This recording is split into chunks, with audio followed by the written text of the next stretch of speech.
Bueno, muy buenas tardes para todos. Desde ya es un gusto estar hoy con esta actividad organizada desde la Asociación de Graduados de la Facultad de Derecho.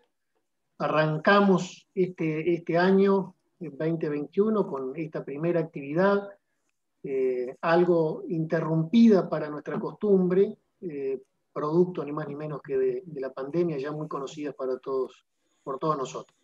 Hoy para mí es un honor y una gran satisfacción, bueno, presentarlas, que no le voy a presentar yo formalmente, sino que la va a presentar la doctora María Gattinoni, pero es un gusto tenerla hoy a la doctora María Rosa D'Abadia, quien conozco no solo de la actividad académica del Austral, sino la conozco de mucho tiempo antes, desde el ejercicio de la profesión.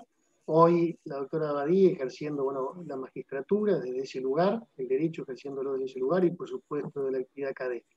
Hoy el tema que ella va a tratar es razonamiento probatorio, el problema de la valoración probatoria, un tema de muchísima vigencia, de muchísimo interés para todos los operadores, del derecho, para los abogados en particular. Y bueno, y decirles sencillamente que ojalá este año 2021 podamos tener muchísimas más actividades desde la Asociación de Graduados. Ojalá la podamos hacer de manera presencial, pero mientras tanto realizaremos varias actividades, ciclos de charlas, conferencias, masterclass como la presente, por la modalidad virtual. Así que, bueno, bienvenidos, muchísimas gracias a todos ustedes. Doctora Gattinoni, le dejo a usted la palabra para presentarla formalmente, bueno, a la doctora D'Abadia. Muchas gracias, Ignacio, gracias a la asociación. No tengo dudas de que van a tener muchas actividades a lo largo del año, siempre actividades tan interesantes. Así que muchísimas gracias. Es un honor para mí, un gusto presentar a la doctora María Rosa D'Abadí, quien es graduada de la primera promoción de la maestría en magistratura judicial que tenemos en la Austral, que cumplió el año pasado 20 años, así que María Rosa es de la primera promoción que confió en la maestría y ingresó siendo abogada, y hoy es miembro de la Cámara Civil y Comercial de Dolores. Ella es abogada por la Universidad de La Plata, es especialista en argumentación jurídica con Manuel Atienza en Alicante, España. También ha hecho estancias de investigación en este tema de razonamiento probatorio con Jordi Ferrer en Girona, en distintas oportunidades, y ha sido coordinadora del Departamento de Derecho Judicial de la universidad hasta el año pasado, durante 10 años. Así que es un honor para mí presentarla. Ella, además de acompañar también en todos los temas de razonamiento y análisis del plano fáctico del razonamiento judicial al doctor Rodolfo Vigo en la maestría, en distintas materias que tenemos en la maestría en este tema, se ocupó durante estos 10 años de coordinar la semana intensiva relativa justamente a el diálogo entre lo que es el proceso judicial con las distintas ciencias y distintas especialidades que contribuyen en la búsqueda de la verdad de los hechos para la justicia de la decisión. Así que, María Rosa, yo no te quiero quitar el tiempo, es un honor presentarte y te cedo la palabra. Bueno, gracias María, gracias Ignacio, a los dos, y en el nombre, en ustedes, bueno, a los amigos, porque de Ignacio nos conocemos realmente hace muchísimos años, un gran recuerdo para Giudice Brurengo, realmente, y toda su gente, y a María, bueno, qué decir, hemos trabajado juntas más de 10 años y nos une una amistad. Además, quiero agradecer a graduados en la persona de Ignacio, que ha confiado en mí para este puntapié inicial en estas reuniones, que siempre fueron acompañadas de empanadas. Lamentablemente no tenemos las empanadas por cuestiones, pero bueno, los que nos están viendo, por favor, un poco de imaginación para la cena de esta noche. Vamos a ver, en mi forma de siempre es esquematizar un poquito la charla. Voy a tratar de hacer una charla no muy extensa para que si tienen interés puedan hacer preguntas. Les pido que las preguntas ustedes van a ver en el zócalo del Zoom, de la pantalla, una solapita que dice preguntas y respuestas. Por favor, si escriben ahí sus preguntas, las colaboradoras y después yo misma voy a ir tratando de responderlas a todas. He estructurado para tener un conocimiento aproximado, por supuesto que es un poco profundo para decirlo, de lo que es el razonamiento probatorio y este problema que lo destacó Ignacio de la valoración probatoria. El problema que tenemos, que es el siguiente, desde mi punto de vista, al menos lo que tengo visto en las currículas de las carreras de grado, no se forma en este aspecto. Recién ahora, de manera bastante incipiente, se está haciendo. Y no es poca cosa. Esto no es poca cosa no solo para quienes aspiren a la magistratura o ya participen de ella, sino también para los abogados. ¿Por qué para los abogados? Y bueno, porque los abogados tienen una tarea que para mí es la que desencadena la tarea de los jueces, que es la de postular los hechos. Si el abogado no trae un buen conflicto a conocimiento de los jueces no tenemos nada en nuestras manos y no podemos hacer nada. Entonces, los operadores, ya sea desde un ángulo o desde otro, estamos íntimamente enlazados. Y necesitan formarse, y necesitamos formarnos, hablo en plural. Los abogados para poder ver qué hacen por sus clientes y por la defensa de sus clientes, y los jueces para ver qué hacemos para dar la mejor sentencia, o mejor dicho, la sentencia más justa. Entonces, a eso apunta la clase de hoy. Por eso no voy a referirme a la magistratura exclusivamente, como puedo hacer cuando doy las clases en maestría de magistratura. Acá me voy a focalizar en los dos lados de este tema.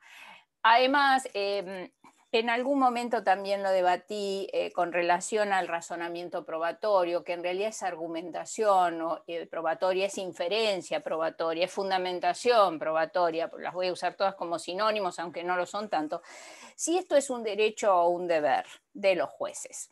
Desde mi punto de vista, es un deber de los jueces. Para los jueces es un deber y para el litigante es un derecho. No hay duda de esto, misma moneda, dos caras, y van juntas. Así que por eso creo que nos interesa a todos el tema, o al menos eso voy a tratar de demostrar. ¿Por qué insisto? Bueno, insisto porque en el tema, porque el Código de Ética Iberoamericano que redactaron los profesores Atienza y Vigo, ya en su artículo 22 de manera puntual y en el 23 dice que los jueces deben de argumentar y fundamentar sobre la prueba, los hechos y el derecho. Entonces, estos tres hilos, estas tres puntas tienen que ir juntas, no se pueden separar. Pues bien, para ser un poquito ordenada voy a seguir acá un breve ayuda a memoria que me hice, porque si no vamos a desperdiciar el tiempo de esta tarde. ¿Qué es el razonamiento probatorio? ¿A qué nos referimos los doctrinarios cuando hablamos de razonamiento probatorio? Sencillamente a razonar, a argumentar, a fundar sobre la prueba. ¿Para qué? Y para construir un juicio. ¿Qué juicio? El juicio de hecho. Toda decisión judicial está basada en dos juicios, un juicio de hecho y un juicio de derecho. En general, hasta no hace muchos años, al juicio de hecho no se le daba trascendencia. No se le daba ninguna trascendencia, ni se fundaba sobre los hechos. Se hablaba sobre el derecho, sobre la norma, elucubrábamos sobre la norma. Pero, ¿qué pasa? Lo decisivo no es la existencia de una norma que prevea una conducta, ya la sancione o no, de una u otra forma. Lo importante es que haya un hecho que haga aplicable esa norma. Puede ser una norma que esté en un código, puede ser un principio constitucional también. Es decir, acá no voy a hacer la distinción entre norma y principio, los voy a usar de sinónimos. No lo son, pero yo los voy a usar en el mismo par. Entonces, ¿qué pasa? Si yo no considero la existencia de esa conformación del juicio de hecho, poco puedo hacer. Poco puedo hacer a la decisión final, que es la sentencia. Entonces, para hablar de razonamiento probatorio y para llegar hasta cuál es el problema que se encuentra tanto por parte de los abogados como por parte de los jueces al momento de valorar la prueba, tengo que comenzar por ver con qué escalones subo, qué premisas tengo para llegar a la decisión judicial. Lo primero que tengo que tener, ninguna duda, es al menos dos enunciados fácticos o dos relatos sobre los hechos. Podemos hablar que son dos proposiciones sobre la misma cuestión. En el fuero civil yo puedo hablar de la demanda y la contestación de la demanda. En el penal puedo hablar de la acusación fiscal y el escrito de la defensa. ¿Sí? Tengo dos. Estas dos posiciones, estos dos enunciados fácticos, son dos relatos, están contrapuestos. Hay una refutación. Yo tengo una hipótesis en la demanda, su refutación es la contestación de la demanda. Veremos qué hace el juez con esto. ¿Qué pasa? Estos hechos que están relatados, este enunciado fáctico, tiene que tener un impacto jurídico. Y el impacto jurídico está dado porque seguramente hay una norma jurídica, una regla jurídica o un principio. No siempre tengo una norma jurídica o un principio que le va a ser aplicable. Entonces ese relato, ese hecho tiene una incidencia jurídica. Ese es el momento en que el juez va a poder intervenir, porque si yo no tengo un hecho que le esté planteado al juez, no tengo nada. ¿Qué pasa? Una vez que tengo esto, tengo que elaborar un juicio de verdad o de falsedad. Es decir, ¿se acuerdan? Teníamos un juicio de hecho, un enunciado fáctico. Ese enunciado fáctico va a poder ser contrastado solamente de dos maneras, como verdadero o como falso. No tengo otra opción en el proceso. No pierdan de vista que estamos siempre dentro de un proceso judicial. Entonces, esta verdad o falsedad de ese enunciado fáctico, de ese relato, me lleva a ver cómo o por qué camino lo obtengo. Cómo me convenzo como juez o cómo me convencen o cómo lógicamente llego a una estructura que me diga que eso que me contaron es verdadero o falso. ¿Está? Ustedes me van a decir, bueno, pero ¿qué hago con el juicio de derecho? Bueno, el juicio de derecho lo voy a dejar ahí a un costado un ratito mientras veo qué pasa con los hechos. Pero el juicio de derecho nunca va a ser contrastado como verdadero o falso. Porque la norma, el principio, la regla jurídica, nunca puede ser verdadera o falsa. Va a ser válida o inválida. Recuerden esta diferencia porque esto es muy, muy importante. Muy bien. Para que yo pueda saber si el enunciado fáctico es verdadero o falso, tendré que encontrar una herramienta, un camino. Epistemológicamente, desde la teoría del conocimiento, vamos a encontrar el camino, y el camino es la producción de la prueba. La única forma que tenemos de conocer la verdad o falsedad es a través de la prueba. Esa verdad o falsedad yo la puedo encontrar de dos maneras, haciendo un análisis holístico o un análisis analítico. Si bien voy a volver seguramente sobre este tema, el análisis obviamente al que refiero preferentemente y al que yo adhiero por otro lado y al que trato de decir que siempre hay que hacerlo, por más que a veces es tedioso y demás, y también es tedioso para los abogados leer una sentencia que lo contenga o apelar cuando esto es así, es el analítico. Medio probatorio por medio probatorio. Es un análisis uno a uno. Aún más, les voy a decir, y creo que me estoy anticipando, analizar aquellas pruebas que no me sirven o que el juez cree que no las va a usar. ¿Por qué? Y bueno, porque quien la ofreció seguramente está convencido o está convencida de que esa era una buena prueba y que ayudaba al interés de su defendido o al interés de su representado.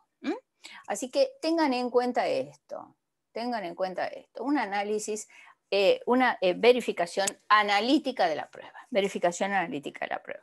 Muy bien, una vez que tenemos estos dos escalones o estantes completos y que ya sabemos hacia dónde nos dirigimos, vamos a poder llegar, se va a poder llegar a la decisión. ¿Por qué? Porque vamos a tener las pruebas analizadas, en las pruebas esas nos vamos a basar para la decisión final. Ahora, yo usé una palabra recién, verdadero o falso. La que es importante es verdadero, la palabra verdadero, verdad. ¿A qué verdad me estoy refiriendo? ¿Qué verdad voy a tener que tratar o va a tener que mostrarme el abogado con sus pruebas y el juez encontrar? Una verdad por correspondencia, no cualquiera. Cuando nosotros leemos las sentencias en general, se habla de una verdad jurídica objetiva, No disiento con esto, pero me gusta porque es el estilo sentencial. Pero si vamos a hacer un análisis de la dogmática, un análisis de la epistemología probatoria en esta área, yo les diría que lo correcto es una verdad por correspondencia. ¿Por qué hablamos de una verdad por correspondencia? Hablamos de una verdad por correspondencia porque es la forma en que tiene el juez de reconstruir con las pruebas lo que pasó en la vida real de las personas, del actor, del demandado, del imputado, de la víctima. Esa verdad por correspondencia se identifica, no es ninguna, no es nada nuevo bajo el sol, es una, como se dice habitualmente, es una reedición del pensamiento aristotélico, el de llamar a las cosas por su nombre, decir lo que es de lo que es y lo que no es de lo que no es. Dice así. Esta idea fue rescatada por Tarski en un paper que ahora fue reflotado sobre todo por Tarufo. Y creo en esta verdad por correspondencia. Esta verdad por correspondencia es una verdad semántica. Está en el área de la semántica, no de la sintaxis. Fíjense la diferencia. ¿Por qué no de la sintaxis? ¿Por qué no de la sintaxis? Bueno, porque la sintaxis nos hace solo a la coherencia y la correspondencia no solo tiene coherencia, sino que tiene identidad con lo que pasó en la realidad y tiene un background, tiene un soporte, tiene una garantía que la hace sólida, que es la prueba. La coherencia, la verdad de coherencia no tiene el refuerzo ni la solidez que le da la prueba, porque si yo tomo un cuento cualquiera de un autor conocido, no sé, un cuento de Borges, uno de Pérez Reverte, el que quieran, y lo leo, puedo pensar que es verdad lo que me dice Pérez Reverte, pero no lo es un cuento. Tiene coherencia, sí, toda la del mundo, pero es un cuento. Esto no aconteció en la vida real y no tiene el respaldo ni la solidez que le puede dar una prueba. Entonces, la verdad por correspondencia es la que nos interesa. Esta verdad por correspondencia no es una verdad absoluta, es una verdad relativa, porque nunca va a conocer el juez los hechos tal y como acontecieron, porque siempre alguna prueba va a quedar un poquito floja, si vale el término. ¿Se va a asemejar? Sí, lo más que se pueda, pero es relativo, porque en el proceso judicial no hay verdades absolutas. El no haber verdades absolutas no quiere decir que no tenga una constitución de verdad. sobre todo porque después la voy a tener que fundamentar, la voy a tener que argumentar. Y esto le va a dar fuerza, le va a dar fuerza. Entonces, siguiendo con este tema, y que me he quedado en la palabra verdad, la verdad va a ser una sola en el proceso. No vamos a tener más de una verdad, es una sola. ¿La verdad es necesaria? Sí, sí, sí. Es necesaria ¿para qué? Para que tengamos una decisión justa dictada por el órgano que corresponde, que es el juez. Cuando yo hablo del juez, acá hago un paréntesis. Cuando hablo del juez me refiero no solo al unipersonal, sino también al colegiado. Sino también el colegiado.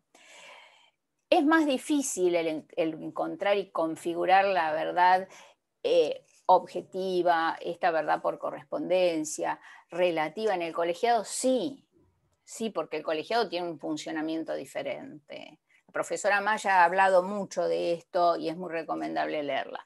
Pero cuando hablo de juez me refiero a los dos. ¿Qué pasa ahora con esta verdad? Yo dije que voy a tener la verdad, voy a conocer el juicio de hecho como verdadero o falso a través de la prueba. Si nosotros nos ponemos a pensar un poquito, y esto lo dicen los procesalistas, el término prueba tiene varias aplicaciones y acepciones dentro del proceso. Si yo uso el término prueba para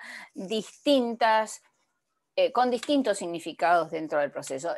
En nuestro derecho no tengo la diferencia que tiene el anglosajón. El anglosajón tiene la evidence y la proof.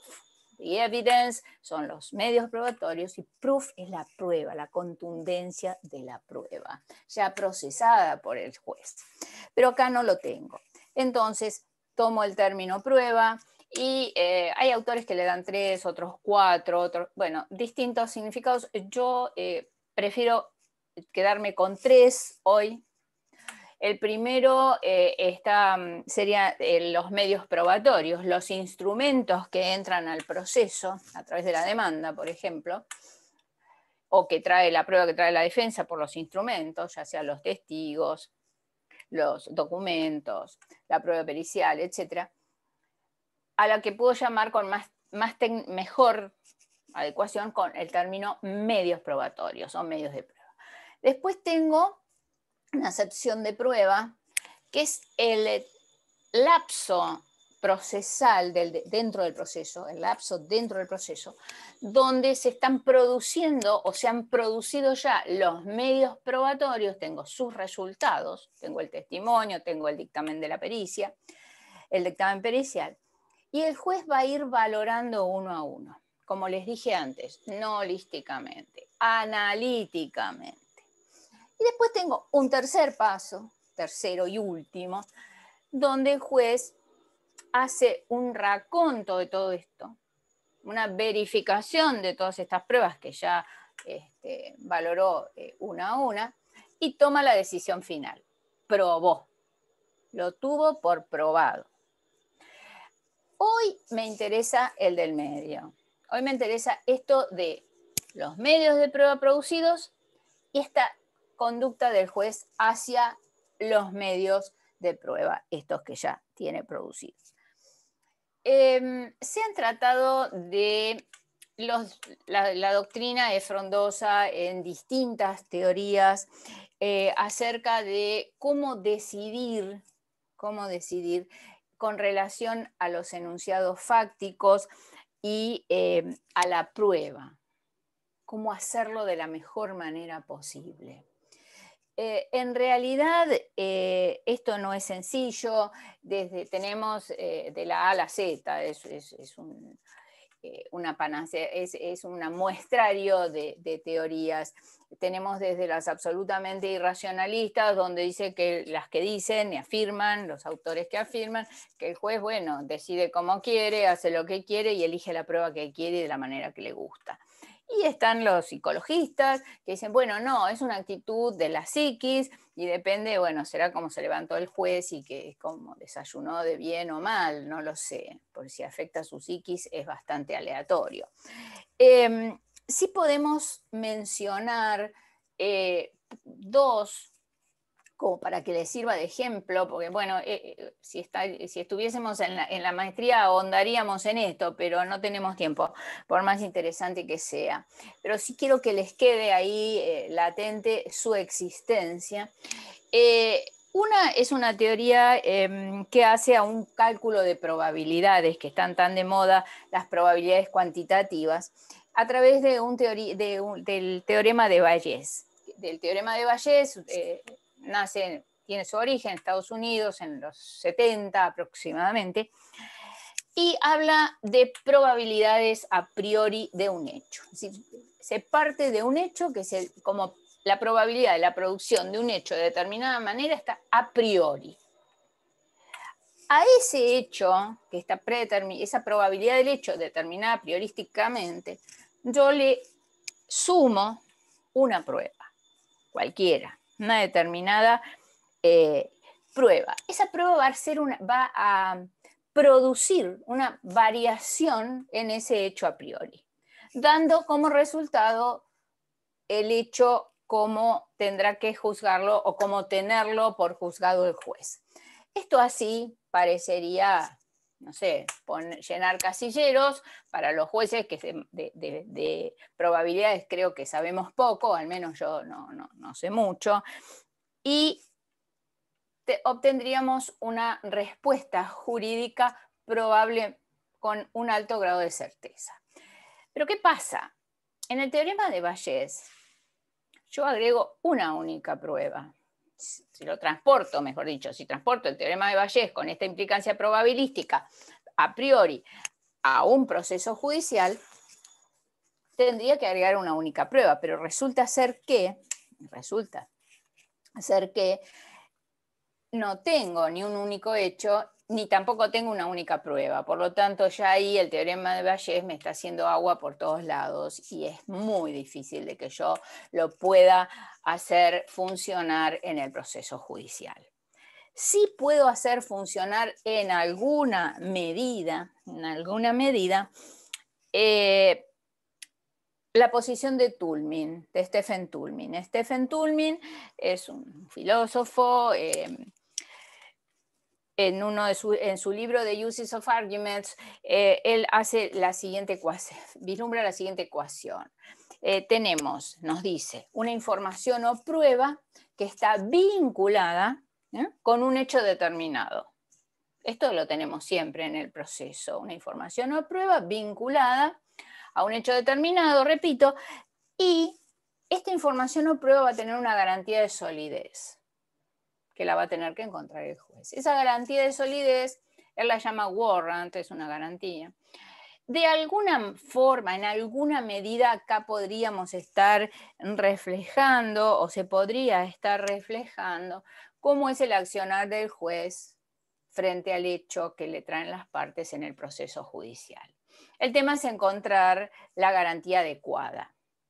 Tengamos en cuenta que Toulmin comienza con un único instrumento prueba y un único hecho. Pero ¿qué pasa? Lo mismo que nos pasaba antes. Los casos son siempre difíciles, es muy raro que tengamos un caso con un único hecho y una única prueba. Eso es impensado prácticamente. Por lo tanto, es una teoría más, y queda en el camino. Lo que sí no podemos dejar de tener en cuenta, y esto sí es así y no tiene mucha opción de no serlo, yo diría ninguna, es que el razonamiento que nosotros vamos a hacer para darle valor a la prueba es un razonamiento inferencial. Los razonamientos inferenciales pueden ser de dos naturalezas, de dos maneras básicamente, deductivos o inductivos. El razonamiento de la prueba siempre es inductivo. Siempre es inductivo. No puede ser deductivo. Rara vez puede serlo. Yo creo que no la hay prácticamente, porque en el razonamiento deductivo yo tengo que partir de una premisa verdadera para tener una consecuencia verdadera, porque si yo no sé si no tengo certeza de la verdad de la premisa de donde parto, tengo un déficit en el razonamiento, es decir, va a ser falso, nunca voy a llegar a verdadero, voy a llegar siempre a falso. Entonces, sí, el inductivo. El ejemplo que damos siempre cuando hablamos de razonamiento inferencial inductivo y que refleja en parte la actividad jurisdiccional ante la prueba, judicial, perdón, ante la prueba, es Hamlet, la obra, los pasajes de Hamlet, la obra de Shakespeare, supongo que se acuerdan de esto, donde Hamlet, cuando llega y se entera de la muerte de su padre, repentina, porque su padre gozaba de buena salud, y su madre que no dice nada, y su tío que ha tomado todo el poder y llega a ser rey, y bueno, toma una serie de elementos, llega a la conclusión de que que su padre no muere de muerte natural, sino que fue asesinado por su tío. Entonces, este es el proceso que hace el juez. Va tomando elementos con los que llega a decir si algo es verdadero o falso. Pero más aún, en el proceso judicial, en este proceso inferencial, tenemos un elemento más que Hamlet no tiene, que es la hipótesis. Porque Hamlet no parte de la hipótesis de que su tío pudo haber asesinado a su padre. Parte de que su padre gozaba de buena salud. Entonces, ¿qué pasa? Acá sí tengo hipótesis. Porque la demanda, los hechos de la demanda, el enunciado fáctico de la demanda, para el juez es una hipótesis. Lo de la contestación de la demanda es la refutación de la hipótesis, tendríamos otra. Lo mismo pasa en la defensa y en la acusación fiscal, es exactamente el mismo dibujo. Y acá tenemos un problema, que ya, o mejor dicho, podemos superar el problema de la hipótesis a través de ¿qué? Y a través de partir de la hipótesis. Yo tengo que probar la hipótesis. ¿Y quién prueba la hipótesis? Y bueno, otro personaje. La prueba Sherlock Holmes. Si ustedes siguen a Conan Doyle, de más está decir que yo soy fanática de Conan Doyle, él parte de hipótesis y trabaja sobre las hipótesis. El juez también tiene que trabajar sobre hipótesis, porque no tiene nada cierto cuando le llega a sus manos el proceso en marcha.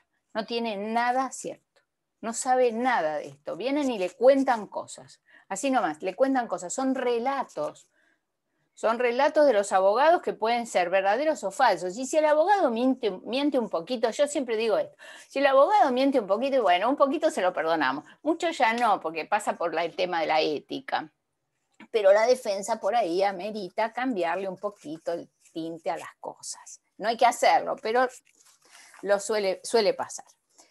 Muy bien. Entonces, con estos elementos ya entramos en la fase valoratoria. De tratar de ver cómo vamos a valorar las pruebas que tenemos ya producidas para ver cómo llegamos a una decisión. Valorar. ¿Qué es valorar? ¿Qué es valorar? ¿Darle un puntaje? 1, 2, 3, 4. ¿Ponerlo en una línea de 0 a 10 o de 0 a 100? Yo para esto tomo lo que dice una filósofa que realmente me parece muy interesante, que es Marina Gascón, que ha trabajado mucho, Gascón Avellán, que ha trabajado mucho este tema. Y ella dice que la valoración probatoria tiene dos instancias. Una primera instancia en donde se miden la probabilidad de lo que aporta cada prueba a la hipótesis. ¿Qué es lo que aporta cada prueba de las producidas a esa hipótesis que trajo el juez, que le trajeron al juez? ¿A la demanda o a la contestación? Y un segundo momento íntimamente vinculado, es si ese grado de probabilidad que tienen esas pruebas, esos medios probatorios producidos, son suficientes para tenerlo por verdadero o falso. Lo repito, un primer momento en donde vamos a medir la probabilidad de verdadero o falso que aportan esas pruebas a la hipótesis que el juez tiene en sus manos para decidir. Y un segundo momento es ver el grado de probabilidad y de suficiencia que tienen para probarlo verdadero, de que es verdadero. O que es suficientemente sólido, dicen otros autores. Sería la garantía, el warrant de Toulmin. Se dan cuenta que estamos siempre girando en torno a lo mismo. Pero ¿qué pasa?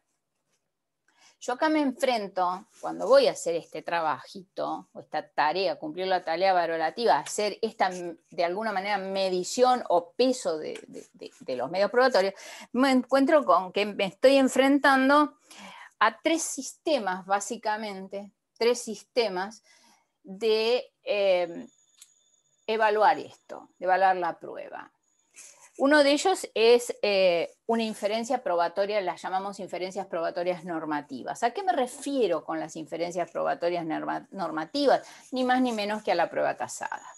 Me refiero a la prueba tasada, es decir, cuando el juez tiene algo por la prueba tasada, que tenemos reminiscencias aún en los códigos modernos de prueba tasada, ahora lo vamos a ver, el juez poco tiene para decir. Esa prueba es suficiente. Por ejemplo, instrumento público. Es una prueba que pervive, es decir, el instrumento público tiene validez tanto en cuanto no sea redarguido de falso o no sea declarada su nulidad. El juez lo tiene, no puede decir nada con esto, puede decir absolutamente nada. La confesión del imputado. Si el imputado confiesa y tengo alguna otra prueba, aunque sea chiquita, y la confesión está en los límites constitucionales y están preservadas todas las garantías constitucionales, y bueno, lo más probable es que ese imputado sea condenado. No tengo más. No tengo más porque la prueba tasada, que viene del derecho romano y tuvo su apogeo con la ley de partidas, realmente ha caído en desuso, no la usamos. Después tengo otro tipo de prueba, otro tipo de sistema de valoración probatoria, que es el de las inferencias probatorias generalizadas. ¿A qué llamo inferencias probatorias generalizadas? Bueno, le llamo inferencias probatorias generalizadas a la prueba holísticamente enunciada. ¿Se acuerdan que hace un ratito dije holísticamente enunciada? ¿Cuándo tenemos esto? Cuando nos enfrentamos a una prueba holísticamente enunciada, con la libre convicción.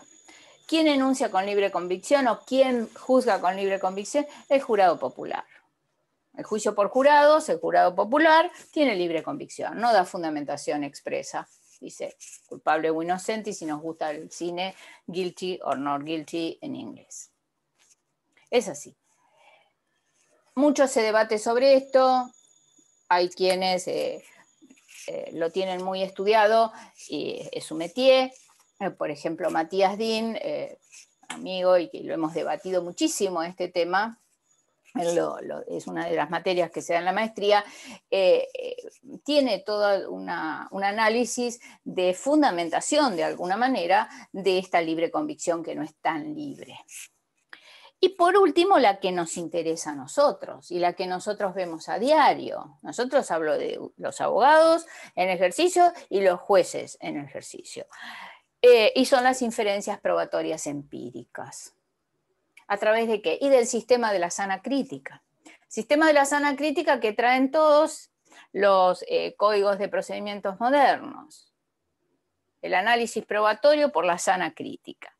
Bueno, ¿qué es la sana crítica? La sana crítica racional es una estructura de pensamiento lógico, es una estructura en el conocimiento, la teoría del conocimiento, donde se analiza la prueba y se da razones de por qué se elige una prueba y no otra, o por qué una prueba tiene preponderancia sobre otra.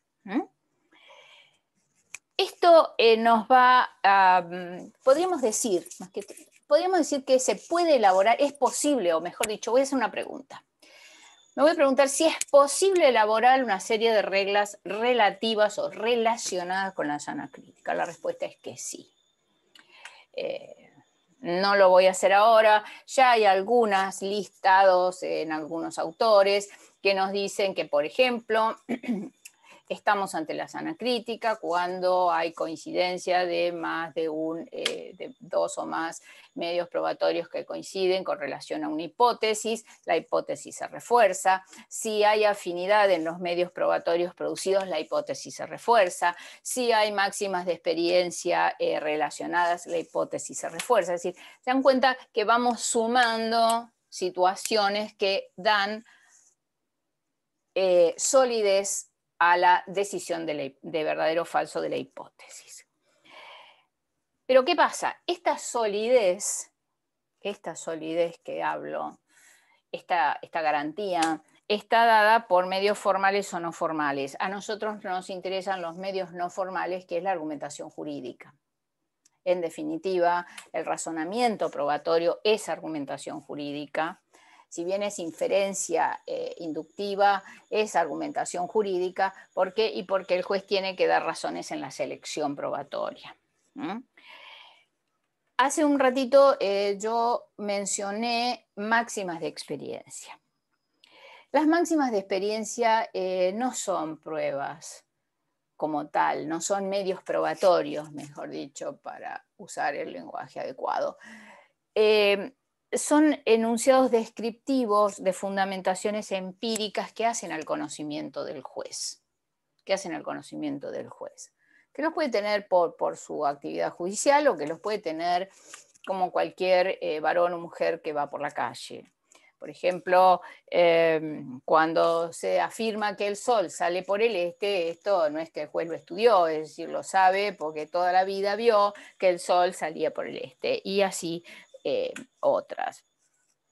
O pueden ser otras máximas de experiencia. ¿Estas máximas de experiencia las usa el juez? Sí, suele hacerlo como referencia o como argumentos que hacen a esa solidez de la elección y de la valoración probatoria.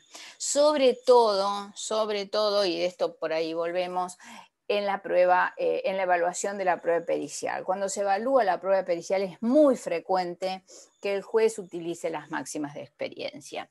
Hay un librito muy interesante que se llama El conocimiento privado del juez, de Stein, que habla de este tema en profundidad. Ahora bien, una vez que yo analicé las pruebas, el juez analizó las pruebas y dijo, o se decidió por una o por otra, por la prueba A o por la B o por la J, no lo sé, ¿qué es lo que conformó? Conformó un umbral de decisión. ¿Se acuerdan lo que les dije antes? 2 momentos en la valoración. 2 momentos. Ya estamos en el segundo momento. Ahora, en ese umbral de valoración es cuando el juez decide si es verdadero o falso. Yo repito mucho el verdadero o falso porque realmente esta es la llave del reino. Entonces, cuando estoy en este umbral de decisión, me puedo preguntar si hay alguna regla, si alguien me dice cómo marco el umbral o cómo está marcado el umbral, o si tengo que levantar mucho el pie o no para pasar el umbral. Entonces, acá viene otro tema, que es un tema muy importante. Yo no me voy a adentrar en el tema porque no nos va a dar el tiempo y quiero entrar sí en el tema probatorio más de lleno, y es el de los estándares probatorios. Los estándares probatorios no es lo mismo que los sistemas de valoración. Es decir, la sana crítica es un sistema de valoración. El estándar es un umbral mínimo que tiene que tener el juez en la decisión. Un umbral mínimo. Ese umbral mínimo está dado para el derecho civil de una manera y para la causa del penal de otra, y ahora les digo rápidamente por qué. En el derecho penal, bueno, si hay penalistas escuchándome ya estarán pensando en más allá de la duda razonable del anglosajón. Es aplicable en nuestro derecho también, Porque, y bueno, pues tengo la norma constitucional, la garantía constitucional y convencional de beneficiar siempre al imputado, el indubio pro reo. ¿Se acuerdan? El indubio pro reo. Es decir, no puedo condenar ante la menor duda que tenga. Yo tengo que tener contundencia probatoria para la condena. Si dudo, por mínima que sea mi duda, como sentenciante, la decisión es por no condena. Pero ¿qué pasa en el proceso civil? El proceso civil es diferente. Es diferente porque tengo solamente, en general, no tengo pruebas directas, tengo pruebas indirectas, tengo presunciones, no tengo cuerpo del delito, obviamente. Entonces, ¿qué tengo? Tengo probabilidades lógicas prevalentes o prevalecientes. ¿Qué significa? Que es lo más probable que suceda o que haya sucedido de esta manera. Esto de que ¿cómo llego a esta probabilidad? Bueno, esta probabilidad también llego a través de las pruebas que tengo. Cuando tengo identidad probatoria, cuando tengo más de una prueba, que en el mismo sentido, en el sentido de que lo que dijo el litigante en su demanda está avalado o con esta característica de la certeza que le dan algunas pruebas, bueno, muy bien, yo ahí tengo la probabilidad lógica prevalente. Muchas veces los alumnos me dicen, bueno, ¿y cómo encuentro la probabilidad? Bueno, les digo, no tenemos una regla de 0 a 10. En este momento, que es el de mayor discrecionalidad judicial, el juez se puede imaginar una línea de 0 a 10. Pero si la probabilidad de que haya sido verdadero es muy baja, tendré que desestimar la demanda. Por ejemplo, en el caso de la demanda. Si la probabilidad de que se haya sucedido los hechos como, o que la correspondencia, esa conformación de los hechos por correspondencia es más alta, bueno, estaré haciendo lugar a la demanda. Esto, a ver, hay alguien que dice a veces caminar, o se dice a veces caminar sobre arenas movedizas, sobre la ciénaga, una cosa así. Esto es así. El juez está solo en la decisión, solo o sola la jueza en la decisión, y lo único que tiene son las pruebas. Por eso el ofrecimiento probatorio es serio, es importante, es muy importante el ofrecimiento probatorio. Acá voy a hacer un paréntesis.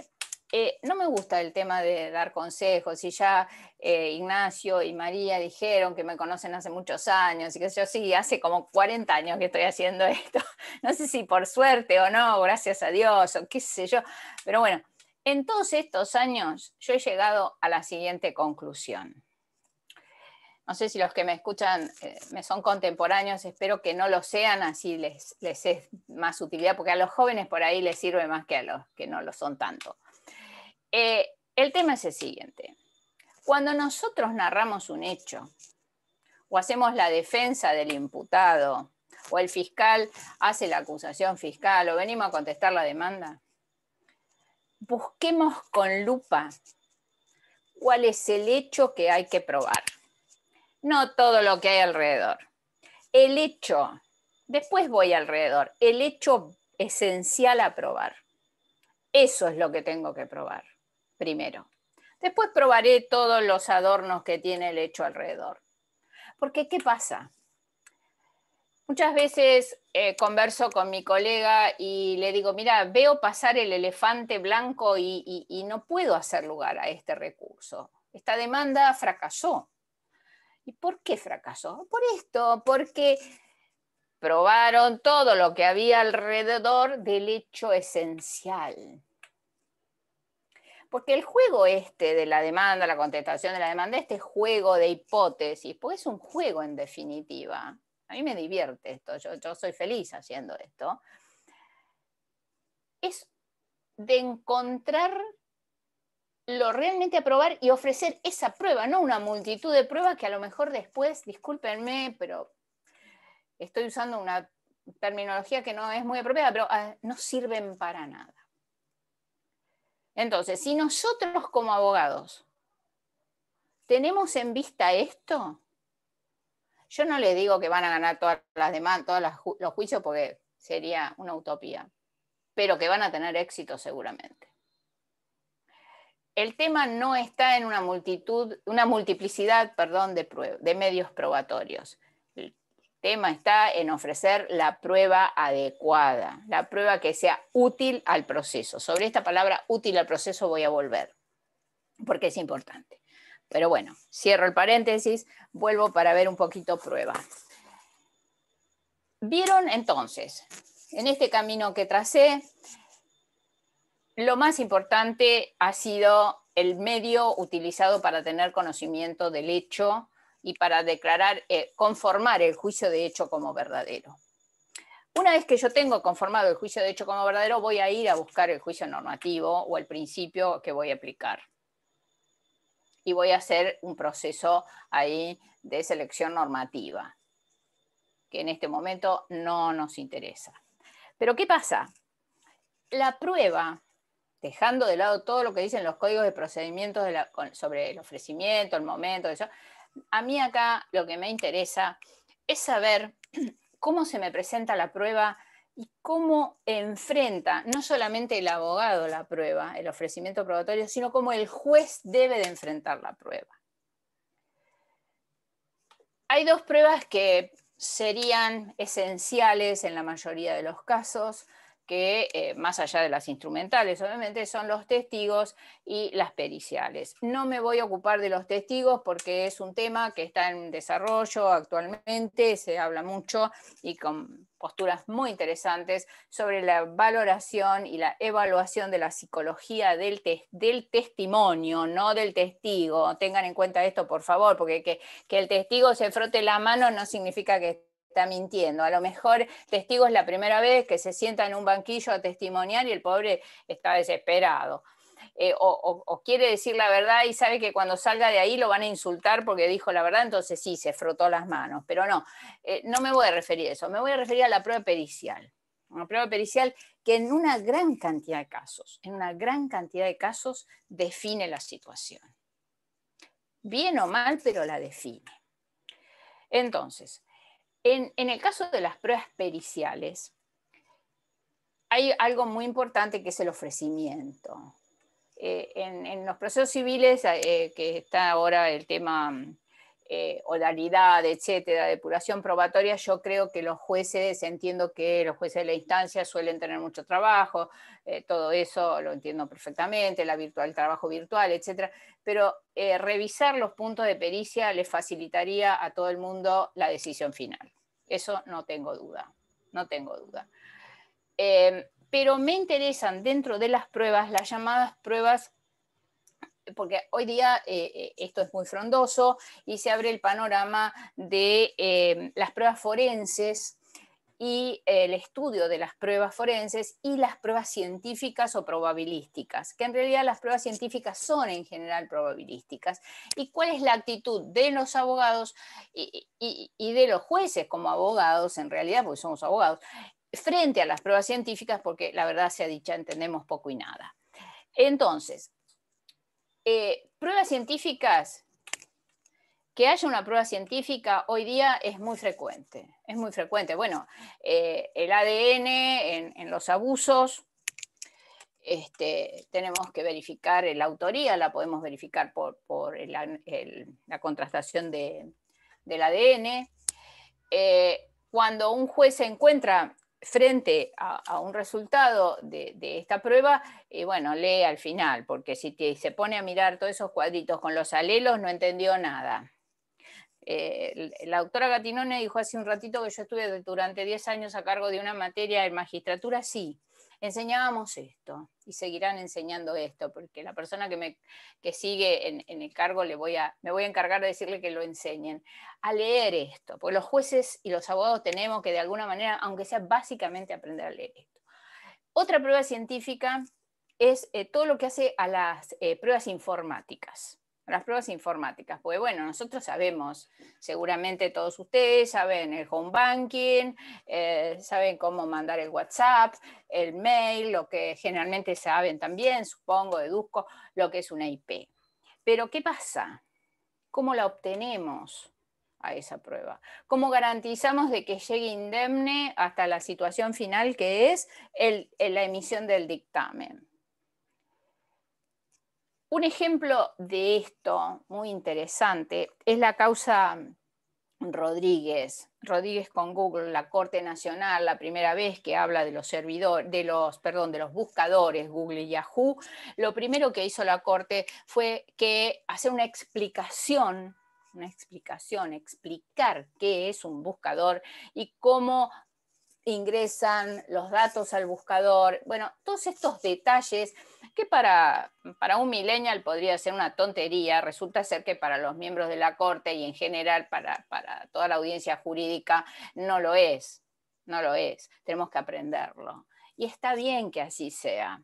La Corte repite algo parecido en otra instancia, por supuesto, en la causa DMA, que es sobre inhabilitación, que es una causa de muerte digna, donde si bien recibe dictámenes médicos de muy buena calidad, de muy buena raíz, decide ampliar eso y nombra nuevos peritos o nuevos equipos técnicos para decirlo, para revisar esto, esa posición frente al pedido de muerte digna, de renombre.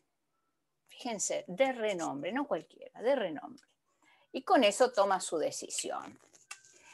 Este tipo de cosas tenemos que traspolarlo a la actividad cotidiana de la judicatura. Es decir, cuando el abogado ofrece la prueba, el juez tiene que tratar de que se cumpla como corresponde, a través del experto que corresponda o de los equipos técnicos que corresponda, para poder dar la respuesta justa, porque si no yo no voy a tener la sentencia justa, voy a tener cualquier cosa menos una sentencia justa. ¿Cómo llego a esto? Las pruebas científicas. Estas pruebas son complejas, muy complejas. En este momento está, por ejemplo, yo estaba pensando, a ver, ¿qué ejemplo les daba? Por ejemplo, productos tóxicos. Productos tóxicos, hay muchos productos tóxicos. Con mucha frecuencia uno lee que en la población tal, el tema de los productos estos que se usan para fumigar, que suelen ser o no tóxicos, hay mucho debate sobre esto. No voy a expresar mi convicción sobre el tema, pero hay algunos que pueden ser tóxicos, otros que no, la distancia, bueno, una serie de cosas. Esto es una prueba que lleva una cuestión técnica muy científico-técnica, que tiene que estar expresada con mucha claridad en una pericia. Y de probabilidades, porque no todos los productos van a tener el mismo impacto en la misma población, a la misma distancia, al mismo día, con lluvia o sin lluvia, por ejemplo. Ejemplo que doy.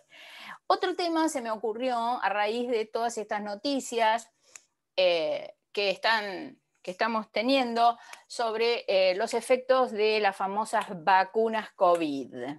Y creo que es AstraZeneca, que hay algunas personas, mujeres, jóvenes, creo en general, que de 30 y pico, 40 años, que han muerto por embolias, por coágulos. Entonces, yo me preguntaba si podrían ellas, o su familia, mejor dicho, para decir correctamente, iniciar una demanda contra el laboratorio. Y yo entiendo que podrían, pero tendrían éxito, y entiendo que no tendrían éxito.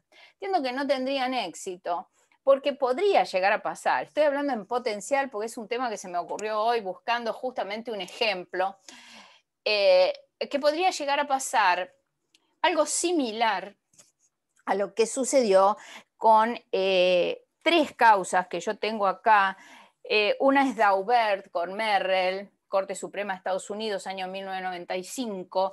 La otra es General Electric, 1997. Y la otra es Kumon Tire con Carmichael, 1999.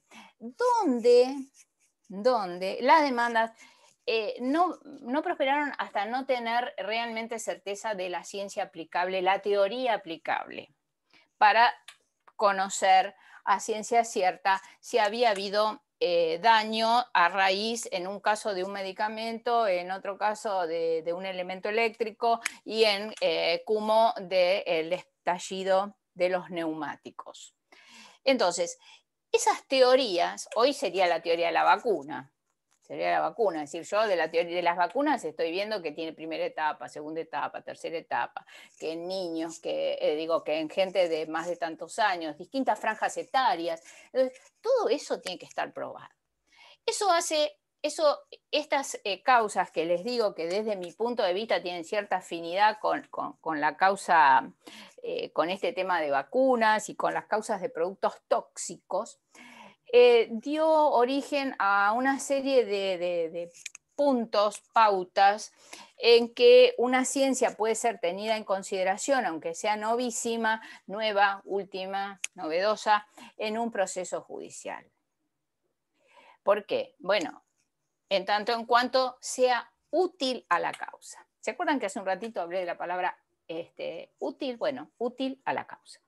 En el caso de Daubert, concretamente, la Corte de Estados Unidos rechaza la demanda hasta tanto se cumplan todos los pasos en laboratorio para saber si realmente el medicamento que proveía, que vendía Merrell, causaba o no los daños que Daubert decía que causaba. Pero ¿qué pasa frente a esto? Los jueces se pueden quedar impávidos, se pueden quedar diciendo, ay, bueno, no, porque es una prueba científica, yo no entiendo nada, digo lo que dice el perito, no. La respuesta es contundente, no. Los abogados no deben de permitir que los jueces digan eso, tienen que ver de que digan otra cosa, poco aunque sea, pero otra cosa.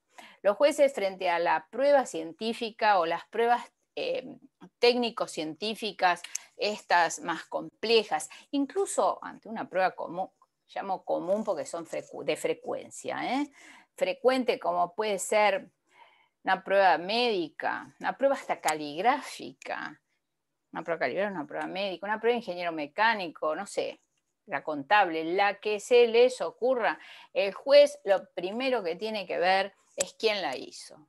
Que quien la haga tenga que tener la especialidad que le pedimos, no otra cosa. Si es científico-técnica, si es muy específica, el laboratorio que intervino.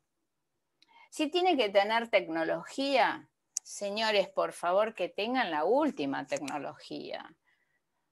Porque la última tecnología es la que me va a dar certeza absoluta o la mayor certeza posible para saber si es verdadero o falso el hecho. Otra cosa que es muy importante, bueno, esto que acabo de decir es que el juez no salir de su lugar de juzgador, porque si el juez le deja decidir prácticamente al perito, porque si la pericia, como yo les digo, es fundamental en la decisión, es esencial en la decisión, el juez no dice nada, el juez ya no es juez, el que está siendo juez es el perito. Este es los jueces de toga blanca, como decía en algún momento, si mal no recuerdo, Peirano. Y tenía razón, le asistía la razón a eso. El juez no puede dejar su lugar de juzgador, de ninguna manera. Y los abogados se lo tienen que exigir. Esto me van a decapitar los colegas, pero es así. Yo estoy convencida de esto. Estoy convencida de esto. Se los enseño a todos los alumnos, siempre igual. Un tema que es relevante, y vuelvo sobre mis pasos, hace también a los peritos. ¿Por qué? El tema comunicación, tema comunicacional. Bueno, nosotros acá tenemos tres partes: el abogado con su punto de pericia, el perito y el juez. Al abogado yo quiero creer que siempre lo ayuda a alguien a hacer los puntos de pericia, y si no, por favor, señores, señoras abogados, busquemos. Por eso la figura del consultor técnico es fundamental. Ya me estoy yendo para el derecho procesal, pero es fundamental. El perito tiene que entender lo que le piden y comunicar en un lenguaje que le entiendan, porque resulta ser que algunas veces los peritos comunican en un lenguaje técnico de tal magnitud, con un montón de siglas y letras y qué sé yo, que no las entiende nadie. Que no las entiende nadie. Lo ideal es una sigla, abro un paréntesis, digo, bueno, que lo entiendan todos. Porque con la transparencia que se nos impone, la parte, el interesado, la víctima, quiere saber lo que dijo el perito. Quiere saberlo. Bueno, Entonces, a ver, que cualquiera puede leer la pericia, no que sea una cuestión oscurantista. No estamos, ya el oscurantismo pasó a la historia. Entonces, ese examen crítico de la pericia es un cargo que tienen los jueces. Es un cargo que tienen los jueces, es un derecho de las partes a exigirlo. ¿Se acuerdan que al principio yo también ya hablé de derechos y demás? Bueno, esto es un derecho de las partes. Si nosotros tenemos una buena pericia, bien valorada, es decir, el juez con su sana crítica encontró su umbral de decisión y tuvo por verdadero el hecho, es muy difícil que no esté lo más cercano que se pueda llegar a estar en un proceso judicial a la verdad de cómo acontecieron los hechos en el mundo real. Yo voy a llegar hasta acá por el tema tiempo. Quiero mencionarles dos cosas. Destacarles que he hablado nada más que de verdad relativa, no he hablado de verdades formales ni materiales, son cuestiones de doctrina. Hay una serie de cuestiones que no he hablado. Bueno, tal vez a alguien le interesa, si me lo preguntan, después lo puedo evacuar, no hay problema. Con relación a las pericias, hablé de utilidad, insisto sobre esto. Les voy a dar un ejemplo muy contemporáneo de por qué la utilidad y la posibilidad de realización de la pericia. Utilidad para el proceso, para la decisión, y posibilidad de realización. A ver, recientemente los titulares dijeron, distintos, hasta creo que La Nación, Infobae, bueno, y los diarios judiciales, los diarios especializados también, que Cristina Fernández de Kirchner había sido exitosa en la Corte, en una causa con Google. Esto no es así. No fue un titular. Cristina Fernández de Kirchner, sus abogados, muy inteligente, la verdad que no sé quién es el abogado, pero muy astuto. Si bien no sé si va a lograrlo, pero no importa, muy astuto. Su función la cumple, pero perfectamente. En una acción que Fernández de Kirchner con Google, por un daño que ella quiere una compensación, que creo que la va a donar, salió en alguna noticia, bueno, esto es secundario. Parece que en Google apareció no sé en qué entorno realmente, pero sí algo así como que era ladrona de la nación. Este es el textual que sacó el diario judicial, entre otros. Entonces, yendo a la pericia. ¿Qué pedía el abogado de la señora Kirchner? Pedía que se conservaran los datos que tenía Google asociados a el nombre que acabo de decir, desde una fecha determinada hasta el momento en que se va a hacer la pericia. Y qué cantidad de visualizaciones había tenido, cuestiones así técnicas. Bueno, si nosotros lo vemos rápidamente, estaba bien lo que había dicho la Cámara, porque las cuestiones relacionadas con prueba, con ofrecimiento, admisibilidad y producción de prueba no son apelables. Cuando Google fue a la Corte, fue por un recurso de hecho, porque le habían denegado en la Cámara, la Corte le dijo no tiene recurso, no es que fue exitosa, que tiene que ser una cuestión procesal. Pero bueno, hay que vender los diarios. Pero ¿qué pasa? ¿Esta prueba es útil? Y sí, yo estoy segura de que es útil. ¿Pero la va a poder realizar un perito argentino? Mi respuesta es prácticamente no. Más allá de haber escuchado a algún especialista en la materia, es no. ¿Y por qué es no? Y bueno, es no por 2 o 3 razones fundamentales. Primera, y la más importante, es que no tengo idea, y creo que ningún perito argentino tenga mucha idea, de en qué servidor está todas estas registraciones que se están pidiendo en la prueba, porque Google tiene servidores desparramados, hablando claro y pronto, por el mundo. Tienen en Estados Unidos, en California, si mal no recuerdo, tiene en Irlanda, en Islandia. Entonces, lo primero que tenemos que hacer es eso. Lo segundo es, si Google tiene aproximadamente 3 billones de visualizaciones diarias, ¿cómo va a encontrar las visualizaciones? No lo sé. Sí, no creo que Google lleve esta registración. Y lo tercero, que puede haber más, pero se me ocurrió hasta acá, no tuve tiempo de pensar más o no podía ya pensar más, es cómo hacemos cuando internacionalmente aún, yo les voy a dejando planteadas cosas para pensar también, no tenemos referencias o tratados internacionales para lograr que un perito argentino se instale, vamos a imaginarnos, donde tiene el servidor Google de Irlanda y haga la pericia. No hay. No hay. De hecho, la Unión Europea está hablando de este tema. Nosotros ni siquiera hemos empezado a hablar de este tema. Regionalmente no lo hemos hecho. No lo hemos hecho. Entonces, fíjense las dificultades que plantea. Es decir, una muy buena prueba que es probable que no la pueda hacer nunca. Esto, vuelto a una realidad de litigación, ténganlo en cuenta. Es decir, tenemos que buscar una muy buena prueba que sea útil, pero que sea realizable. Que sea realizable. Porque si no, tenemos problemas. Este tema se ha discutido mucho en la Unión Europea, de hecho, se sigue discutiendo.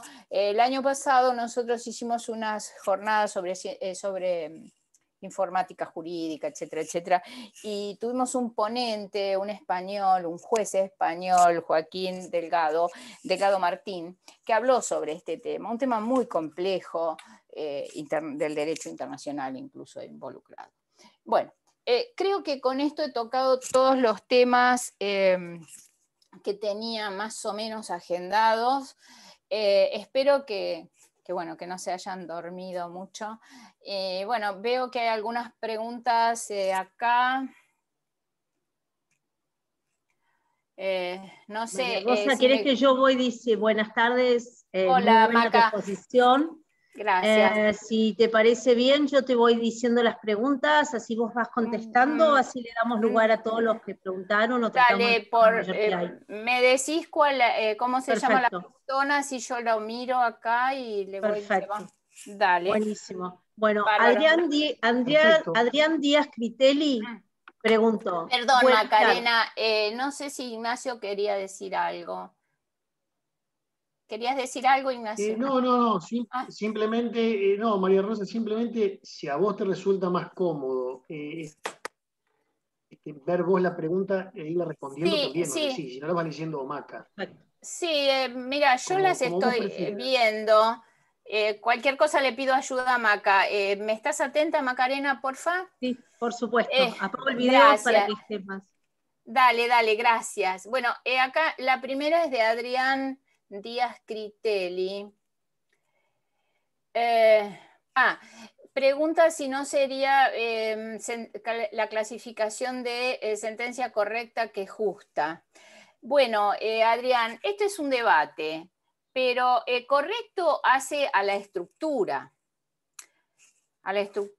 Es decir, a la estructura del contexto de justificación y contexto de descubrimiento, que son dos temas que no hemos hablado. Yo creo que justicia es mejor porque justicia alude también a valores, a cuestiones éticas, morales, que la sentencia no puede, el juzgador no puede dejar de lado. De todas maneras, para ser más exhaustiva en la respuesta, yo adhiero a la posición del maestro Tarufo cuando él dice que para que la sentencia, que la verdad es necesaria, para tener la sentencia justa. De ahí viene, pero voy con el tema ético-moral, que no los podemos, me da la impresión, repito, que cuando hablo de correcta, dejo de lado la ética moral, que no es poca cosa, espero que te satisfaga. Leonardo Fachín dice, el juez en la sentencia debe motivar la valoración de cada una y todas las pruebas producidas que dan sustento a cada una de las versiones o solo... Bueno, en esto es discutido. Mi posición es todas las pruebas que se han producido, aún aquellas que va a descartar, decir por qué las va a descartar, sobre todo en algunos procesos. Y me refiero, cuando hablo de algunos procesos, me refiero sobre todo a aquellos procesos donde la víctima está esperando, por ejemplo, doy un ejemplo, la víctima está esperando la condena del imputado y no tengo pruebas para condenar. Entonces, como puede tener impacto social, creo que el juez ahí sí tiene que decirlo.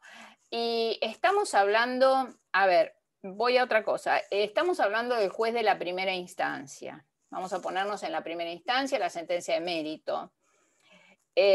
Porque, ¿qué pasa? Si la sentencia, si la sentencia de mérito tiene todas las pruebas y están bien fundadas, el ámbito del recurso se reduce. Por un lado se reduce y por el otro lado se enriquece. Se reduce porque el que es condenado o la demanda rechazada o bueno, el que es perdidoso, mejor dicho, va a decir, bueno, me fue mal, pero me explicaron por qué me fue mal. Y eso no es poca cosa. Y se enriquece porque si las pruebas estuvieron valoradas en la apelación, el abogado puede tener soporte para su recurso, porque si no, no tiene de dónde, perdonen la expresión, pero no tiene de dónde agarrarse, realmente. Si yo no tengo las pruebas con un análisis una a una, es decir, un analítico perfecto o lo más perfecto posible, no. En mi experiencia profesional incluso, creo que hay que hacer así, aun cuando sea, como les dije antes, una labor tediosa. Adrián, de nuevo, che, que hay tiempo, agrego otra pregunta por la aceptación científica. ¿No se la podría considerar como propia elaboración deductiva? No,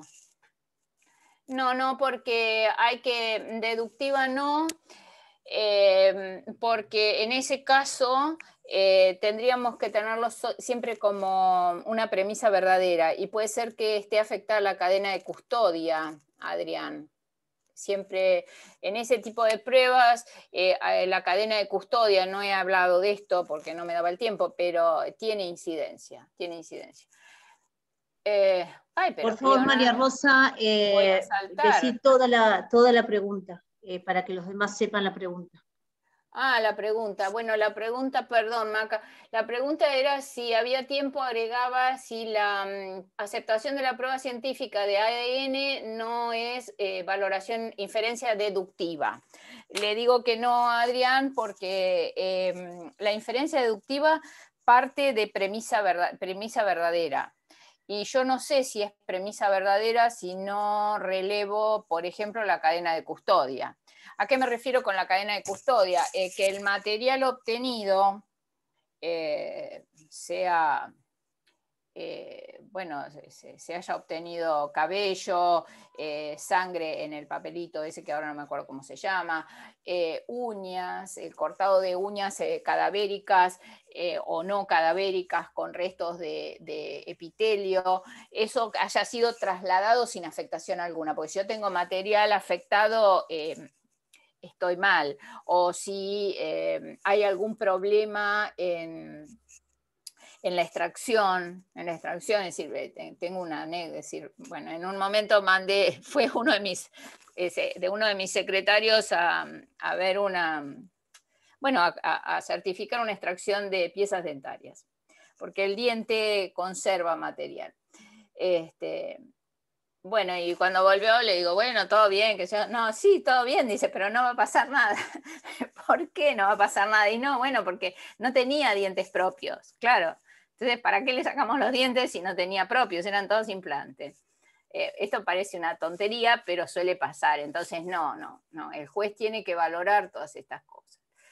Leonardo, bueno, Leonardo hace 2 preguntas, voy a leer una.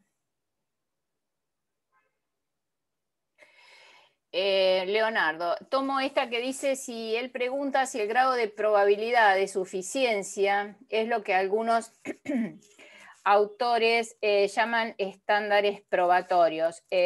Sí, en alguna medida sí. Sería lo que en el proceso civil llamamos la probabilidad lógica prevalente o probabilidad lógica prevaleciente, como un estándar. Lo que pasa es que hay más de un estándar. Es uno de los umbrales de juzgamiento. Pablo Holdorf pregunta, ¿qué bibliografía introductoria recomienda para empezar a estudiar razonamiento y argumentación? Bueno, argumentación jurídica pueden estudiar por cualquier libro de profesor Vigo, de profesora Atienza, pero para mí el gran contemporáneo de la argumentación jurídica, el que le da el puntapié inicial, es Robert Alexis. Bueno, cualquiera de ellos. A ver, ¿dónde estaba? Acá.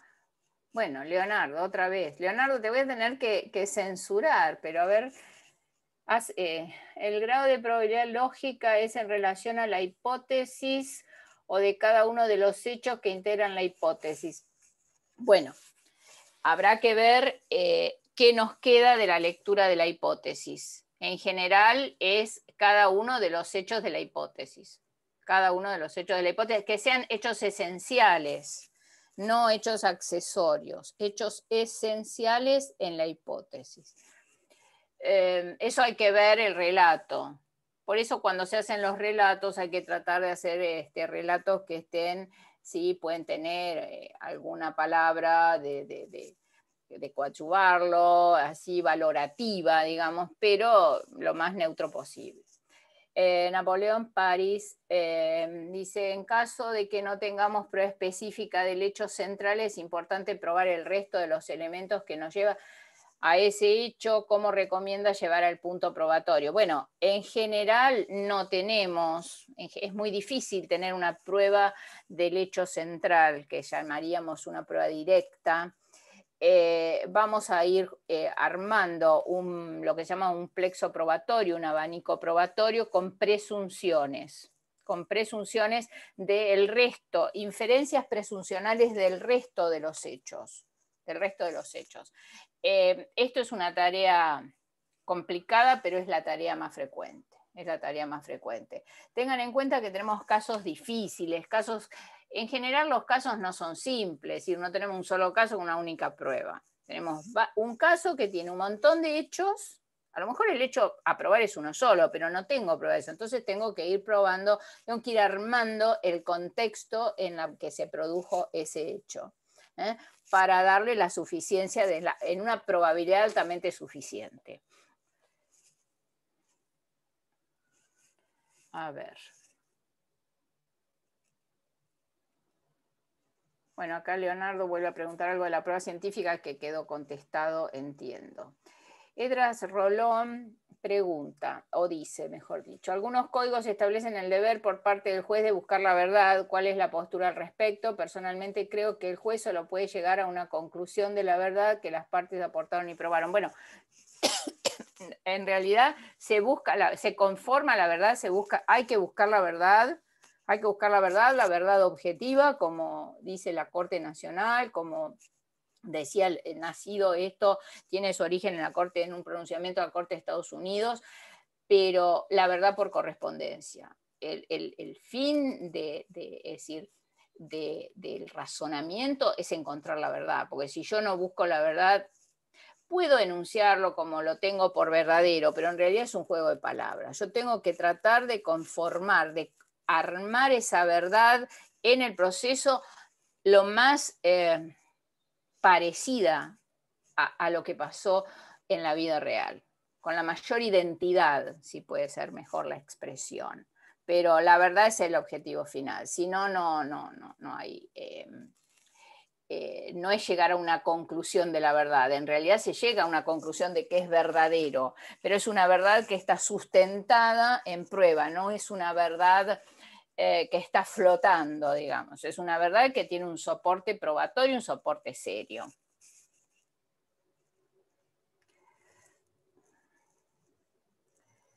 Carla Rodríguez. Carla dice, en el caso contra Google, ¿cuál sería la prueba realizable y puntos de pericia? Bueno, Carla, lamentablemente no te lo puedo decir porque no conozco en detalle cómo fue planteado el hecho ni qué es lo perseguido, creo que es un daño. pero lo veo difícil de realizar porque estos buscadores son unos monstruos que no sabemos ni siquiera hoy día, los especialistas no saben dónde están concretamente preservados los servidores. Con eso empiezo. Y después todas estas dificultades probatorias por extraña jurisdicción. De lo que les recomiendo, lo escrito por el profesor, que es juez también, Joaquín Delgado Martín, sobre lo que sucede en la Unión Europea. A ver, Marina Cayo. Me dicen hasta cuándo tengo tiempo, Macarena o Ignacio, porque hay muchas Sí, por preguntas. supuesto. Todavía tenemos unos 5 o 10 minutitos más. Bueno, voy a ir más rápido. Marina, los mensajes por WhatsApp tienen valor. Sí, Marina pregunta si los mensajes de WhatsApp tienen valor probatorio. Sí, tienen valor probatorio, pero rápidamente. Acá tenemos que hacer una distinción. Esto ya es prueba informática. ¿En qué proceso? Es decir, si yo tengo un proceso penal por una denuncia de violencia y se secuestró el celular desde el cual se recibieron o salieron los mensajes del WhatsApp, el dispositivo. Si secuestró el dispositivo no tengo mucho problema porque el experto lo va a preservar en una bolsita, bueno, con determinadas cuestiones a cumplir, etcétera, etcétera. El problema está en aquellas causas donde no hay un secuestro del dispositivo. ¿Y qué pasa? El mensaje de WhatsApp es como hablar por teléfono. WhatsApp, yo no tengo a quién mandarle un oficio para pedirle a WhatsApp que me diga desde qué teléfono a qué teléfono, porque va a tardar siglos la compañía de teléfono, porque va a ser Movistar o Claro o Personal la que me tiene que informar. Y me va a informar en el año de las calendas griegas, quiere decir nunca, o que ya pasó hace mucho tiempo. El punto está en encontrar la fórmula de acreditar eso. ¿Cómo se hace? Bueno, en muchos juzgados, cuando se hacen las denuncias de violencia, aunque se ofrece mostrar el celular, y hay algunos juzgados que toman una audiencia donde transcriben o sacan fotos, no sé, de lo que hay, hacen print de pantalla, etc. Si eso no se puede hacer, bueno, hay que documentarlo con un escribano o de alguna manera así de darle certeza, más allá de no borrarlo, tratar de no borrarlo. Se pueden recuperar, pero es complicado. Es una pericia complicada la recuperación del WhatsApp. En otros países, por ejemplo en España, hay una figura que se llama el tercero de confianza, que es algo así como, voy a usar una terminología no muy apropiada, pero sí lo van a entender perfectamente, como el escribano del WhatsApp. Es decir, es un técnico especializado en esto que va a tomar el dispositivo, en el caso del WhatsApp, el teléfono celular, en el caso del mail, la computadora, y va a documentar todo lo que pasó, y eso se le va a llevar al juez. Esa figura es muy interesante, yo creo que la tendríamos que empezar a implementar. Creo que un consultor técnico podría llegar a tener este rol y más una certificación de escribano, y bueno, sí, tienen validez probatoria, sobre todo en cuestiones del derecho, donde hay violencia de género, violencia con los niños, violencia doméstica, violencia de género, cuestiones laborales, amenazas, todo eso. Bueno, ahí hay una pregunta que es de la grabación de la clase, que es de Maca. Pablo pregunta, según mi experiencia, ¿en cuánto gravita la premisa mayor inarticulada de Holmes en cuanto al sistema de valores y creencias personales del juez en la valoración final? Y esto es un caso a caso, Pablo, es un caso a caso. Muchas veces la premisa mayor creemos que va a determinar la solución del caso, pero cuando lo podemos escribir, la cosa cambia. Esto es no tengo una respuesta contundente a tu pregunta, muy interesante por otro lado, y se ve que conoces a Sherlock.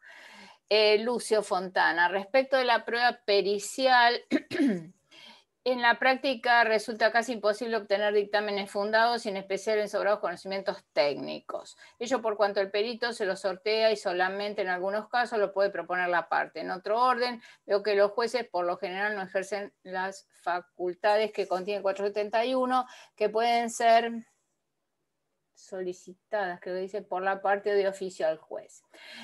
Sí, comparto perfectamente. Bueno, acá hay un rol del juez proactivo. El rol del juez proactivo, que hay algunos jueces, el juez proactivo y el juez director del proceso. Yo creo, y bueno, los autores que sigo en esto y quienes comparto ideas, bueno, también lo Tarufo, que lamentablemente ya no está con nosotros, de que el juez tiene que ser proactivo. El juez tiene que ser proactivo, tiene que tener límites, no tiene que tomar el rol de parte, pero sí tiene que ser proactivo porque tiene que encontrar la verdad objetiva. Si no encuentra la verdad objetiva, en el Estado de Derecho actual estamos en problemas. El tema de la prueba pericial es un problema serio en muchos lugares, no hay peritos y los peritos están con mucho trabajo, pero les tenemos que preguntar. Y el juez le tenemos que decir, señor juez, o amplíe, o no sé qué. Bueno, buscar la forma de activar esto, porque está escrito, es norma que hay que pedir ampliaciones y demás. Y el juez tiene que buscar la verdad objetiva, no, en eso. Recuerdo, y esto es una anécdota, ir caminando por un pasillo cuando yo era juez de instancia y encontrarme con el ministro Roncoroni, un gran juez realmente, toda una carrera judicial, muy serio, muy buenos votos, y siempre me decía, ahí viene la jueza revolucionaria. Él lo que quería decir con eso era que yo me la pasaba buscando la verdad objetiva, y bueno, y siendo juez director del proceso. Juez tiene que ser partícipe desde su lugar, obviamente, con imparcialidad y todo esto, pero bueno, ya me fui a otro lado, esto está en el Código Iberoamericano. Melchor Figuerola me dice, gracias Melchor por tu concepto, el proceso inferencial de selección de elementos probatorios se encuentra condicionado en cierta forma por el medio de apreciación legal dispuesto por la ley procesal, o el juez puede ser autónomo en esa selección. No, el juez es autónomo en la selección. El juez es autónomo, no está condicionado por el sistema, y menos cuando estamos en el sistema de la sana crítica. Lo único que sí, el juez tiene que dar razones de la selección, argumentar, tiene que argumentar. Jacqueline Carrera. Mi pregunta. María Rosa. Sí, Ignacio. Sí, perdón. María Rosa, si querés, elegí dos preguntas más, así ya vamos. Ok, perfecto. A ver, vamos. Si estás de acuerdo. Sí, porque tengo muchísimas, es impresionante, muy interesantes todas. Luego capaz podemos cargar las que faltan en YouTube, que esto después se va a poner en el canal de la facultad. Lo vamos viendo. A ver, dos, acá. Para hacer equilibrio del género. Alicia Mesina pregunta, respecto de la realización de las pericias químicas o informáticas en los secuestros realizadas por las fuerzas de seguridad, ¿es compatible la realización de la pericia por el gabinete de la misma fuerza? ¿Se lo puede tener como un gabinete confiable? En general no es el gabinete de la misma fuerza el que lo hace, ¿no? Cuando una fuerza de seguridad ha intervenido en un hecho, lo verifica otra fuerza de seguridad, eso es una norma, eso es así. Respecto de los casos, pregunta Carla Rodríguez contra Google, ¿cuál sería la prueba pericial para ofrecer, ya que el perito argentino no podría llevarla a cabo? Carla, tendríamos que tener el hecho. Yo lo veo complicado. Veo hoy día hacer una prueba contra Google fuera del territorio, lo veo complicado. Lo veo complicado. Máxime con la cantidad de reproducciones y estas de visualizaciones, para hablar, que tiene Google a diario. Hay demandas contra Google, una es Rodríguez, la otra no me acuerdo en este momento, donde la Corte y hay otras en antecámara donde ha sido condenado Google, y las pruebas son muy objetivas, son en relación a quién suministró la información y por qué, y bueno, y hay que quitarla, pero así, sin conocer el hecho que se atribuye y lo que se pretende, es muy difícil que yo te diga, como se dice vulgarmente en el aire, te dé una respuesta. Lamentablemente es así. Eran las dos que elegí. Muy bien, muy bien, muy bien. Bueno, gracias, María Rosa, desde ya, gracias. Muchísimas gracias por aceptar la charla. Un tema interesantísimo para la verdad que todos los que ejercemos la profesión, yo creo que es el gran tema, ¿no? La evaluación de la prueba. Me refiero a los casos cotidianos, a la problemática de todos los días, cómo se valora la prueba, cómo se meritúa. Este tema de los jueces proactivos o no, que bueno, uno habla con algunos abogados y no están tan de acuerdo, y otros en cambio sí, otros sostienen el valor, la importancia que tiene el rol del juez activo en busca de la verdad objetiva. La verdad que es el gran tema, yo creo, del derecho, ¿no? Porque en realidad pasa todo por acá. Es por donde las sentencias son justas, no son justas, o son correctas o incorrectas, como decía uno de los oyentes.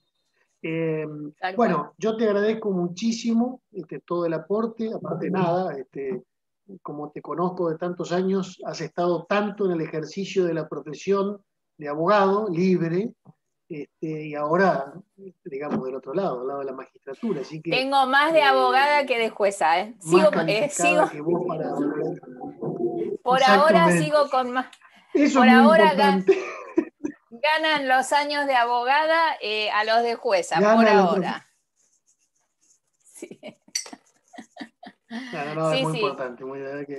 Bueno, muchísimas gracias. Muchísimas gracias a todos los que nos han acompañado hoy.